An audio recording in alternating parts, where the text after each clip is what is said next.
কাৰণ মই মানে গোটেই তদন্তৰ গতিগুত্ৰটোৰ খবৰ লৈ আছো আৰু তদন্ত কি হ'বলৈ গৈ আছে সব বস্তু বুজি পাই আছো কলৈ চৰকাৰে লৈ যাব খুজিছে সেইটো ঘনে ঘনে উপলব্ধি কৰি আছো কি হৈ আছে সেইটো দেখি আছো আৰু কেনেকৈ মানুহক প্ৰেছাৰাইজ কৰি আপোনালোকে নিশ্চয় গম পাইছে কোনফালে তেওঁলোকে চাবি পকাইছে যেনেকৈ প্ৰথমতে আমাৰ এতিয়াও হেৰিয়াক জেলত ভৰাই থৈ দিছে NSA লগাই আমাৰ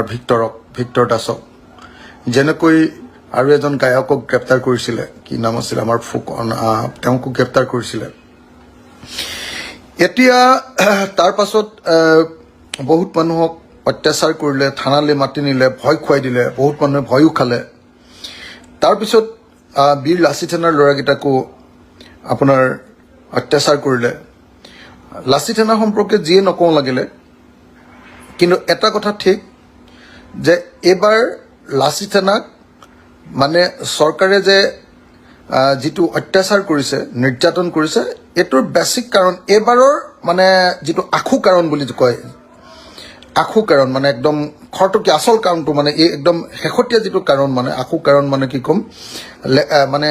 একদম সেই সময় ঘটনাটোৰ যিটো কাৰণ সেই ঘটনাটো কিন্তু ডেফিনেটলি জুবিন গাৰ্গৰ ন্যায়ৰ কাৰণে মাত মতাটো চৰকাৰে মানে খুব ভয় খাই আছিলে যে জুবিন গাৰ্গৰ হেৰিয়াক লৈ এটা ডাঙৰ অভ্যুত্থান হ'ব CMৰ আপুনি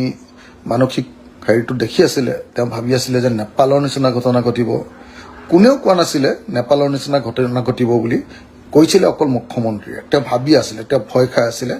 আৰু এতিয়া তেওঁলোকে ভাবিছে যে সেইটো আৰু গ'ল সময়টো গুচি গ'ল গতিকে এতিয়া যি ক'লো একো নহয় এনেকুৱা ধৰণৰ চৰকাৰী এতিয়া দৃষ্টিভংগী এটা তেওঁলোকৰ আহি গ'ল তো এতিয়া মই এই মুহূৰ্তত যি NSA লগাইছে সেইটো উঠাই দিবৰ কাৰণে দাবী জনাইছো নাম্বাৰ 1 নাম্বাৰ 2 মই বীৰ লাচিত সেনাৰ যিসকল ল'ৰা আমাৰ পানী ফুকন আৰু আমাৰ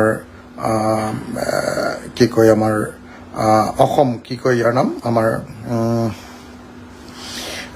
তেওঁলোককো এৰি দিবৰ কাৰণে মই দাবী জনাইছো যিমান কিজন ল'ৰাক ধৰি ৰাখিছে বাকিবিলাক তেওঁলোকে আগতেই কৰিব পাৰিলেহেঁতেন তেওঁলোকৰ ওপৰত যদি কিবা তদন্ত আছিলে কিন্তু এই সময়ত ধৰাৰ মূল কাৰণটো আপোনালোকে জানি ল'ব যে বীৰ লাচিত সেনাৰ ওপৰত এই সময়ত কৰা অত্যাচাৰৰ মূল কাৰণটো কিন্তু আপোনাৰ হেৰি এই জুবিন গাৰ্গৰ ন্যায়ৰ কাৰণে দাবী জনোৱাটো